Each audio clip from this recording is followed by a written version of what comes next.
अस्सलाम वालेकुम व्यूअर्स। अगस्त का महीना लंघन दिया हुआ। अगस्त का महीना आज़ादी का महीना वा। पाकिस्तान की आज़ादी तो हिंदुस्तान की आज़ादी। आज़ादी दे विच होया की है, डॉक्टर सुखप्रीत सिंह जी की हिस्ट्रीकल वीडियो लैके आए हैं जिहड़े मेरे बड़े ज़्यादा फेवरेट है। पंजाब का किड्डा वड्डा नुकसान होया वा। पहले आप वीडियो देखने हैं, उस तो बाद आप रेट करांगे। व्हाट्सअप ऑन दिया, इंस्टाग्राम ऑन दिया, फेसबुक ऑन दिया। फेसबुक से मेरे पेज में लाइक करो, व्हाट्सअप ते मैनू मजीद इदां दियां वीडियो सेंड करो। सो आओ वीडियो स्टार्ट करिए। बहुत ही सत्कारयोग गुरु रूप गुरु सारे खालसा जी। आओ सब तो पहला गुरुदेव पातशाह की बख्शिश पवित्र फतेह बुलंद करिए। सत्कार सहित आखना जी वाहिगुरू जी का खालसा वाहिगुरू जी की फतेह। 15 अगस्त 1947 किसी नूं हिंदुस्तान मिल गया तो किसी नूं पाकिस्तान मिल गया, पर इस देश की आज़ादी के वास्ते पानी वांग अपना खून डोलण वाले लोगों ने लाशां दे सराहने बैठ के एक गुलामी तो दूजी गुलामी का सफ़र तक्या। तकरीबन ਵੱਖ-ਵੱਖ ਸਰੋਤਾਂ ਦੇ ਅਨੁਸਾਰ बेशक इस गिणती ਨੂੰ ਅਜੇ तक निर्धारित नहीं किया जा सकिया, पर 15 ਲੱਖ ਲੋਕਾਂ ਦਾ ਕਤਲ और पता ही नहीं जिसनों बेहिसाबी जायदाद का असीं नुकसान कह सकते हैं।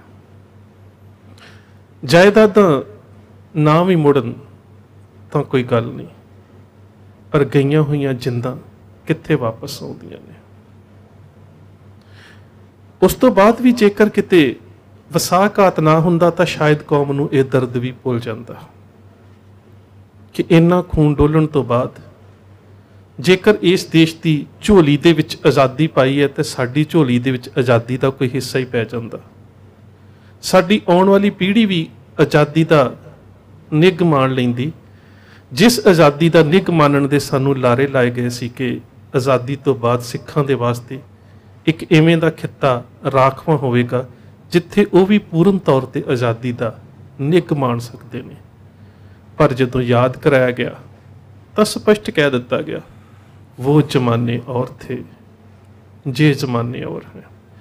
अज ही मैं सोशल मीडिया दे विच पंथक लेखक और जिन्हां ने कौम नूं पंथक दस्तावेज के रूप दे विच एक संघर्ष के दस्तावेजों का संग्रह दिता है, सरदार करमजीत सिंह, जिन्होंने असीं पंजाबी ट्रिब्यून वाले करमजीत सिंह उन्हां दे नाम के नाल भी याद करते हैं।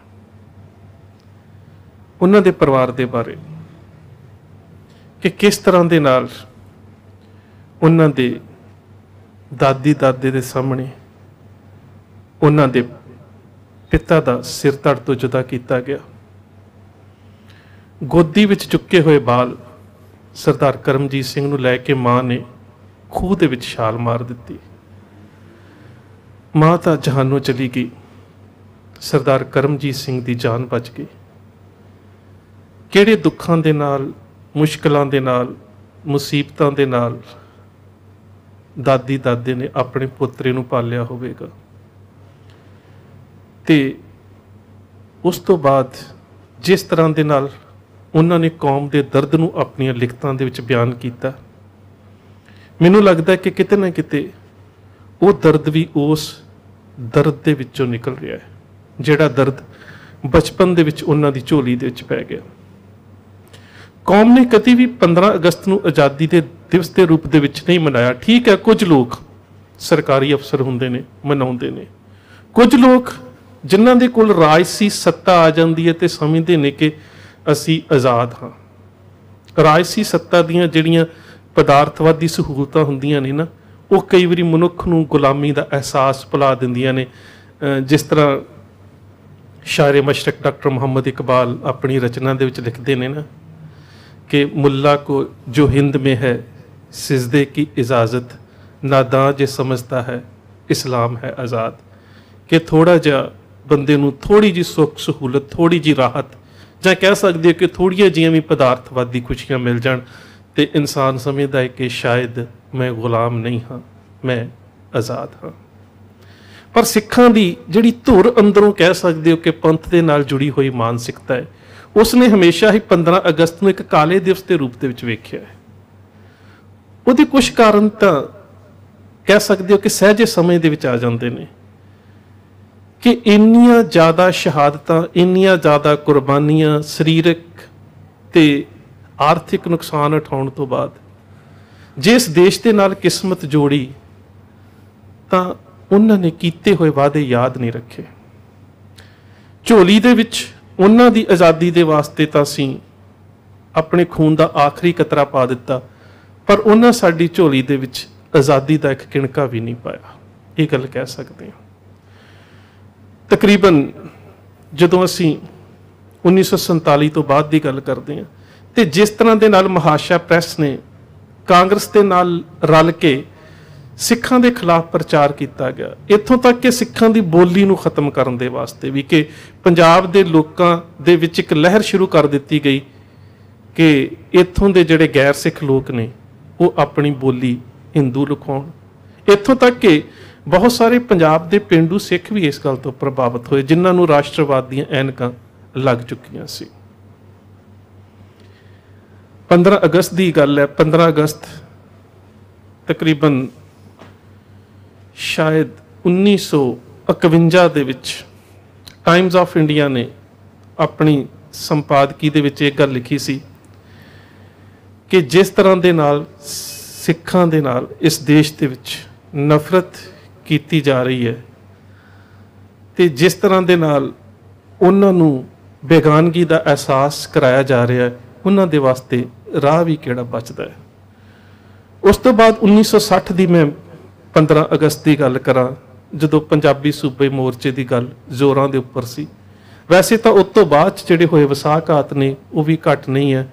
ਜੂਨ 84 ਕਿਸੇ ਨੂੰ ਭੁੱਲ ਨਹੀਂ ਸਕਦਾ। ਪੰਜਾਬ ਦੇ ਪਾਣੀਆਂ ਦੀ ਗੱਲ ਹੋਵੇ, ਪੰਜਾਬ ਦੇ ਪੰਜਾਬੀ ਬੋਲਦੇ ਇਲਾਕਿਆਂ ਦੀ ਗੱਲ ਹੋਵੇ, ਪੰਜਾਬ ਦੀ ਰਾਜਧਾਨੀ ਦੀ ਗੱਲ ਹੋਵੇ, ਪੰਜਾਬ ਦੀ ਆਰਥਿਕਤਾ ਦੀ ਗੱਲ ਹੋਵੇ, ਉਦਯੋਗਾਂ ਦੀ ਗੱਲ ਹੋਵੇ, ਜ਼ਰਾਇਤੀ ਖੇਤਰ ਦੀ ਗੱਲ ਹੋਵੇ, ਹੁਣ ਕਾਲੇ ਕਾਨੂੰਨਾਂ ਦੀ ਗੱਲ ਹੋਵੇ, ਕੋਈ ਐਸਾ ਖੇਤਰ ਹੈ ਨਹੀਂ ਹੈ ਜਿਹਦੇ ਵਿੱਚ ਪੰਜਾਬ ਦੇ ਨਾਲ ਧੱਕਾ ਨਹੀਂ ਕੀਤਾ ਗਿਆ। ਪਰ ਸਿੱਖਾਂ ਨੇ ਹਮੇਸ਼ਾ ਹੀ ਇਸ ਜ਼ੁਲਮ ਦੇ ਖਿਲਾਫ ਆਵਾਜ਼ ਜ਼ਰੂਰ ਚੁੱਕੀ ਹੈ ਕਿਸੇ ਨਾ ਕਿਸੇ ਰੂਪ ਦੇ ਵਿੱਚ। 1960 ਦੀ ਗੱਲ ਹੈ। ਸਿੱਖ ਲੀਡਰਸ਼ਿਪ ਨੇ ਫੈਸਲਾ ਕੀਤਾ ਕਿ ਅਸੀਂ ਕਿਸੇ ਵੀ ਰੂਪ ਦੇ ਵਿੱਚ 15 ਅਗਸਤ ਦੇ ਜਸ਼ਨਾਂ ਦਾ ਵਿਰੋਧ ਕਰਨਾ ਹੈ। ਆਪਸ ਦੇ ਵਿੱਚ ਚਰਚਾ ਹੋਈ, ਵਿਚਾਰ ਚਰਚਾ ਹੋਈ। ਕੁਝ ਲੀਡਰਾਂ ਦਾ ਵਿਚਾਰ ਸੀ ਕਿ ਸਥਾਨਕ ਪੱਧਰ ਦੇ ਉੱਪਰ ਅਸੀਂ ਕਾਲੇ ਝੰਡੇ ਲਹਿਰਾ ਦਈਏ, ਪਰ ਜਿਹੜੇ ਪੰਥਕ ਜਜ਼ਬਾਤਾਂ ਦੀ ਤਰਜਮਾਨੀ ਕਰਨ ਵਾਲੇ ਸੁਹਿਰਦ ਲੀਡਰ ਸੀ ਉਹਨਾਂ ਨੇ ਕਿਹਾ ਨਹੀਂ, ਇੰਜ ਨਹੀਂ, ਜੇਕਰ ਵਿਰੋਧ ਕਰਨਾ ਹੈ ਤੇ ਫਿਰ ਦਿੱਲੀ ਜਾ ਕੇ ਲਾਲ ਕਿਲੇ ਦੇ ਉੱਪਰੋਂ ਜਿਸ ਵੇਲੇ ਜਵਾਹਰ ਲਾਲ ਨਹਿਰੂ ਜਿਹੜਾ ਉਹ ਆਪਣਾ ਵਿਖਿਆਨ ਕਰ ਰਿਹਾ ਹੋਵੇਗਾ, ਦੇਸ਼ ਨੂੰ ਸੰਬੋਧਿਤ ਹੋ ਰਿਹਾ ਹੋਵੇਗਾ, ਉਸ ਵੇਲੇ ਵਿਰੋਧ ਕਰਨਾ ਹੈ। ਹੁਣ ਵੀ ਅਸੀਂ ਕੋਈ ਦੋਖੀ ਨਹੀਂ ਹੈ ਕਿਸਾਨ ਜਥੇਬੰਦੀਆਂ ਦੇ। ਹੁਣ ਵੀ ਕਿਸਾਨ ਜਥੇਬੰਦੀਆਂ ਜਦੋਂ ਬਾਰ-ਬਾਰ ਕਾਲੇ ਕਾਨੂੰਨਾਂ ਦੇ ਖਿਲਾਫ ਜਦੋਂ ਪ੍ਰੋਗਰਾਮ ਦਿੰਦੀਆਂ ਨੇ ਤਾਂ ਕਿਤੇ ਨਾ ਕਿਤੇ ਉਹਨਾਂ ਪ੍ਰੋਗਰਾਮਾਂ ਦੇ ਵਿੱਚ ਸਰਕਾਰ ਤੋਂ ਸਹਿਮਤੀ ਲੈਣ ਦੀ ਇੱਕ ਪ੍ਰਵਿਰਤੀ ਜਾਂ ਪ੍ਰਕਿਰਿਆ ਹੁੰਦੀ ਹੈ। ਇਸੇ ਤਰ੍ਹਾਂ ਹੋਰ ਵੀ ਕਈ ਜਥੇਬੰਦੀਆਂ ਦੇ ਵਿੱਚ ਹੁੰਦੀ ਹੈ। ਪਰ ਉਸ ਵੇਲੇ ਦੀ ਅਕਾਲੀ ਲੀਡਰਸ਼ਿਪ ਨੇ ਕਿਹਾ ਨਹੀਂ, ਜਿਸ ਵੇਲੇ ਦੇਸ਼ ਦਾ ਪ੍ਰਧਾਨ ਮੰਤਰੀ ਲਾਲ ਕਿਲੇ ਦੇ ਉੱਪਰੋਂ ਦੇਸ਼ ਨੂੰ ਸੰਬੋਧਿਤ ਹੋ ਰਿਹਾ ਹੋਵੇਗਾ ਉਸ ਵੇਲੇ ਉਹਦਾ ਵਿਰੋਧ ਕੀਤਾ ਜਾਵੇਗਾ। ਪ੍ਰੋਗਰਾਮ ਜਿਹੜਾ ਸੀ ਉਹ ਮਿੱਥ ਲਿਆ ਗਿਆ ਕਿ ਗੁਰਦੁਆਰਾ ਸੀਸਗੰਜ ਸਾਹਿਬ ਤੋਂ ਜਥੇ ਤੁਰਨਗੇ ਤੇ ਲਾਲ ਕਿਲੇ ਵੱਲ ਨੂੰ ਚਾਲੇ ਪਾਉਣਗੇ, ਕਾਲੀਆਂ ਦਸਤਾਰਾਂ ਪਹਿਨੀਆਂ ਹੋਣਗੀਆਂ, ਹੱਥ ਦੇ ਵਿੱਚ ਕਾਲੇ ਝੰਡੇ ਹੋਣਗੇ। ਦੂਸਰਾ, ਇੱਕ ਜਥੇ ਨੇ ਇਹ ਪ੍ਰੋਗਰਾਮ ਦੇ ਦਿੱਤਾ ਕਿ ਕੁਝ ਵੀਰ ਕਾਲੇ ਝੰਡੇ ਲੁਕਾ ਕੇ ਉਸ ਸਮਾਗਮ ਦੇ ਵਿੱਚ ਜਾਣਗੇ ਜਿਸ ਸਮਾਗਮ ਦੇ ਵਿੱਚ ਬੈਠੇ ਲੋਕਾਂ ਨੂੰ ਜਵਾਹਰ ਲਾਲ ਨਹਿਰੂ ਸੰਬੋਧਿਤ ਕਰ ਰਿਹਾ ਹੋਵੇਗਾ। ਤੀਜੇ ਜਥੇ ਨੇ ਇਹ ਪ੍ਰੋਗਰਾਮ ਕਰਨ ਦੀ ਜ਼ਿੰਮੇਵਾਰੀ ਲੈ ਲਈ ਕਿ ਸਾਡੇ ਵੱਲੋਂ ਕਾਲੇ ਰੰਗ ਦੇ ਗੁਬਾਰੇ ਜਿਨ੍ਹਾਂ ਦੇ ਉੱਪਰ ਪੰਜਾਬੀ ਸੂਬਾ ਮੋਰਚਾ ਜ਼ਿੰਦਾਬਾਦ ਲਿਖਿਆ ਹੋਵੇਗਾ, ਜਿਸ ਵੇਲੇ ਨਹਿਰੂ ਆਪਣਾ ਭਾਸ਼ਣ ਕਰ ਰਿਹਾ ਹੋਵੇਗਾ ਉਸ ਵੇਲੇ ਆਕਾਸ਼ ਦੇ ਵਿੱਚ ਇੰਨੇ ਗੁਬਾਰੇ ਛੱਡ ਦਿੱਤੇ ਜਾਣਗੇ ਕਿ ਇੱਕ ਵਾਰੀ ਅਸਮਾਨ ਕਾਲਾ ਕਰ ਦਿਆਂਗੇ। ਸੋ ਇਹ 3 ਪ੍ਰੋਗਰਾਮ ਮਿੱਥ ਲਏ ਗਏ। ਇਹਦੇ ਵਿੱਚ ਵੀ ਕੋਈ ਸ਼ੱਕ ਨਹੀਂ ਹੈ ਕਿ ਜੇਕਰ ਤੁਸੀਂ ਜਵਾਹਰ ਲਾਲ ਨਹਿਰੂ ਦੇ ਸਮੇਂ ਦੀਆਂ ਕਿਤਾਬਾਂ ਨੂੰ ਜਾਂ ਉਹਦੇ ਹਮ ਖਿਆਲੀਆਂ ਨੂੰ ਪੜ੍ਹ ਕੇ ਵੇਖੋ ਤੇ ਕਹਿੰਦੇ ਨੇ ਕਿ ਉਹ ਤਕਰੀਰ ਕਰਨ ਦੇ ਵਿੱਚ ਬੜਾ ਮਾਹਰ ਸੀ। ਪਰ ਉਹਦੇ ਵਿੱਚ ਤੁਹਾਨੂੰ ਇਹ ਵੀ ਪਤਾ ਲੱਗੇਗਾ ਕਿ 1960 ਦੀ 15 ਅਗਸਤ ਨੂੰ ਜਿਹੜੀ ਉਸਨੇ ਲਾਲ ਕਿਲੇ ਦੀ ਫਸੀਲ ਤੋਂ ਤਕਰੀਰ ਕੀਤੀ, ਉਹ ਤਕਰੀਰ ਕਰ ਨਾ ਸਕਿਆ। ਉਸ ਨੂੰ ਬੈਠਣਾ ਪੈ ਗਿਆ। ਜੋ ਉਹ ਕਹਿਣਾ ਚਾਹੁੰਦਾ ਸੀ ਉਹ ਵੀ ਕਹਿ ਨਾ ਸਕਿਆ। ਉਹਦੇ ਪਿੱਛੇ ਇਹ ਕਾਰਨ ਸੀ ਕਿ ਜਿਸ ਵੇਲੇ ਉਸਨੇ ਤਕਰੀਰ ਸ਼ੁਰੂ ਕੀਤੀ, ਗੁਰਦੁਆਰਾ ਸੀਸਗੰਜ ਸਾਹਿਬ ਦੇ ਵਿੱਚੋਂ ਜਥੇ ਨਿਕਲਣੇ ਸ਼ੁਰੂ ਹੋ ਗਏ। ਜਥੇ ਪੰਜਾਬੀ ਸੂਬਾ ਜਿੰਦਾਬਾਦ ਇਹ ਨਾਅਰੇ ਲਾਉਂਦੇ ਸੀ ਤੇ ਉਹਨਾਂ ਜਥਿਆਂ ਨੂੰ ਜਿਹੜੀ 14 ਅਗਸਤ ਨੂੰ ਹੀ ਬਹੁਤ ਵੱਡੀ ਗਿਣਤੀ ਦੇ ਵਿੱਚ ਪੁਲਿਸ ਤੇ ਅਰਧ ਸੈਨਿਕ ਦਲ ਤਾਇਨਾਤ ਕਰ ਦਿੱਤੇ ਗਏ ਸਨ, ਉਹ ਗ੍ਰਿਫਤਾਰ ਕਰ ਲੈਂਦੇ ਸਨ। ਇੱਕ ਜਥਾ ਗ੍ਰਿਫਤਾਰ ਹੁੰਦਾ ਸੀ, ਸਕਿੰਟਾਂ ਦੇ ਵਿੱਚ ਹੀ ਦੂਜਾ ਜਥਾ ਉੱਥੇ ਪਹੁੰਚ ਜਾਂਦਾ ਸੀ, ਤੀਜਾ ਪਹੁੰਚਦਾ ਸੀ, ਚੌਥਾ ਪਹੁੰਚਦਾ ਸੀ। ਖਬਰਾਂ ਸਾਰੀਆਂ ਦੇਸ਼ ਦੇ ਪ੍ਰਧਾਨ ਮੰਤਰੀ ਤੱਕ ਪਹੁੰਚ ਰਹੀਆਂ ਸੀ ਕਿ ਇਸ ਤਰ੍ਹਾਂ ਦੇ ਨਾਲ ਜਿਹੜੇ ਨੇ ਸਿੱਖਾਂ ਦੇ ਜਥੇ ਨਿਕਲਣੇ ਸ਼ੁਰੂ ਹੋ ਗਏ ਨੇ। ਮਾਨਸਿਕ ਤੌਰ ਤੇ ਉਹ ਤਣਾਅ ਦੇ ਵਿੱਚ ਸੀ। ਜਦੋਂ ਉਸਨੇ ਵਿਖਿਆਨ ਹੀ ਸ਼ੁਰੂ ਕੀਤਾ ਤੇ ਇੱਕ ਜਥਾ ਜਿਹੜਾ ਪਡਾਲ ਦੇ ਵਿੱਚ ਬੈਠਾ ਸੀ, ਉਹਨਾਂ ਨੇ ਪੰਜਾਬੀ ਸੂਬਾ ਜਿੰਦਾਬਾਦ ਦੇ ਨਾਅਰੇ ਲਾਉਣੇ ਸ਼ੁਰੂ ਕਰ ਦਿੱਤੇ। ਉਹ ਵਿਖਿਆਨ ਕਰ ਨਾ ਸਕਿਆ, ਸੰਬੋਧਿਤ ਹੋ ਨਾ ਸਕਿਆ। ਅਜੇ ਉਹ ਸੰਬੋਧਿਤ ਹੋਣ ਦੇ ਵਾਸਤੇ ਫਿਰ ਆਪਣੇ ਆਪ ਨੂੰ ਉਸ ਮਾਨਸਿਕ ਅਵਸਥਾ ਦੇ ਵਿੱਚ ਲਿਆ ਰਿਹਾ ਸੀ ਕਿ ਜਿਸ ਵੇਲੇ ਆਕਾਸ਼ ਦੇ ਵਿੱਚ ਕਾਲੇ ਰੰਗ ਦੇ ਗੁਬਾਰੇ ਉੱਡਣੇ ਸ਼ੁਰੂ ਹੋ ਗਏ ਤੇ ਇੰਜ ਲੱਗਾ ਜਿਵੇਂ ਕਾਲੇ ਰੰਗ ਦੇ ਬੱਦਲ ਛਾਏ ਹੋਣ। ਸੋ ਇਸ ਤਰ੍ਹਾਂ ਦੇ ਨਾਲ ਸਿੱਖਾਂ ਨੇ 1960 ਦੇ ਵਿੱਚ ਲਾਲ ਕਿਲੇ ਦੇ ਸਾਹਮਣੇ ਆਪਣਾ ਵਿਦਰੋਹ, ਆਪਣਾ ਵਿਰੋਧ ਜਾਂ ਫਿਰ ਆਪਣਾ ਰੋਸ ਜਿਹੜਾ ਪ੍ਰਗਟ ਸੀ ਉਹ ਕਰ ਦਿੱਤਾ। ਸੋ ਮੇਰਾ ਕਹਿਣ ਤੋਂ ਭਾਵ ਸੀ ਕਿ 1947 ਤੋਂ ਬਾਅਦ ਜਿਉਂ ਹੀ ਇਸ ਦੇਸ਼ ਦੀ ਹਕੂਮਤੀ ਸੱਤਾ ਦੇ ਉੱਪਰ ਕਾਬਜ਼ ਹੋਏ ਆਗੂ ਜਿਹੜੇ ਨੇ ਉਹ ਆਪਣੇ ਵਾਅਦਿਆਂ ਤੋਂ ਮੁੱਕਰੇ ਨੇ। ਉਸ ਤੋਂ ਬਾਅਦ ਸਿੱਖਾਂ ਨੇ ਤਕਰੀਬਨ ਹਰ ਪੜਾਅ ਦੇ ਉੱਪਰ ਜਿੱਥੇ ਜਿੱਥੇ ਵੀ ਉਹਨਾਂ ਨੂੰ ਪਤਾ ਲੱਗਿਆ ਕਿ ਸਾਡੇ ਨਾਲ ਧੱਕੇ, ਵਸਾਘਾਤ ਜਾਂ ਧੋਖਾ ਹੋਇਆ, ਉਹਨਾਂ ਨੇ ਆਪਣੇ ਆਪਣੇ ਪੱਧਰ ਦੇ ਉੱਪਰ ਜਿਹੜਾ ਹੈ ਉਹ 15 ਅਗਸਤ ਦਾ ਵਿਰੋਧ ਜਿਹੜਾ ਸੀ ਉਹ ਜਾਰੀ ਰੱਖਿਆ। ਕਿਉਂਕਿ ਕਿਤੇ ਨਾ ਕਿਤੇ ਉਹਨਾਂ ਦੇ ਮਨਾਂ ਦੇ ਵਿੱਚ ਜਦੋਂ ਉਹ ਅਤੀਤ ਦੀਆਂ ਘਟਨਾਵਾਂ ਜਨਮ ਲੈਂਦੀਆਂ ਨੇ ਕਿ ਸ਼ਾਇਦ ਦੁਨੀਆ ਦੇ ਇਤਿਹਾਸ ਦੇ ਵਿੱਚ ਪਹਿਲੀ ਐਸੀ ਦੋ ਦੇਸ਼ਾਂ ਦੀ ਵੰਡ ਸੀ ਜਿਸ ਦੇ ਵਿੱਚ ਇੱਕ ਖਿੱਤੇ ਦੀ ਕੌਮੀਅਤ ਨੂੰ ਲੱਖਾਂ ਦੀ ਗਿਣਤੀ ਦੇ ਵਿੱਚ ਜਾਨੀ ਮਾਲੀ ਨੁਕਸਾਨ ਜਿਹੜਾ ਉਹ ਉਠਾਉਣਾ ਪਿਆ।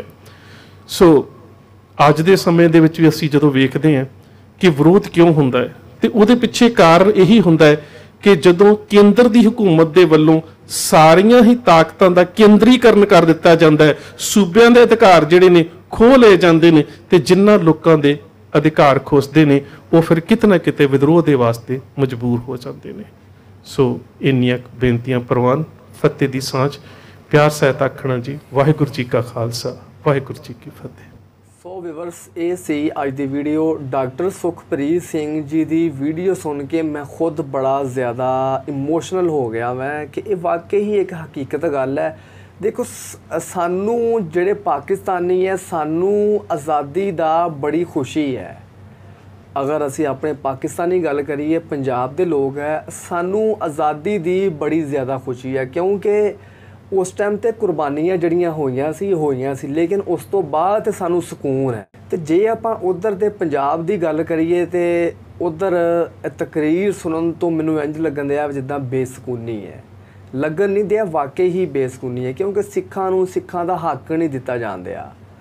ਇਹ 84 ਦਾ ਵਾਕਿਆ, ਜਿਸ ਤਰ੍ਹਾਂ ਡਾਕਟਰ ਸੁਖਪ੍ਰੀਤ ਸਿੰਘ ਜੀ ਨੇ ਦੱਸਿਆ ਵਾ ਕਿ ਸਿੱਖਾਂ ਨੂੰ ਮਤਲਬ ਕਿ 84 ਦਾ ਵਾਕਿਆ ਹੋਵੇ, ਪਾਣੀ ਦੀ ਵੰਡ ਹੋਵੇ, ਇਹ 3 ਕਾਨੂੰਨ ਹੋਵੇ, ਹੱਕ ਨਹੀਂ ਦਿੱਤਾ ਜਾਂਦਾ।